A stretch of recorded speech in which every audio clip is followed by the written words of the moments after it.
தென்மதுரை வீரனுக்கு என்னுடைய மாமனுக்கு தேக்குமர தேகமடி அம்மாயம்மா.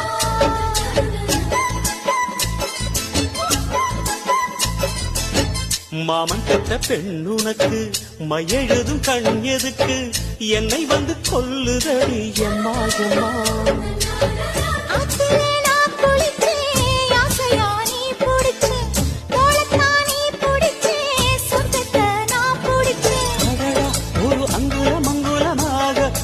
ஆசையில் முத்தங்கள் போட அதை என்னன்னு சொல்லுவேன் எப்படி சொல்லுவேன் நானே.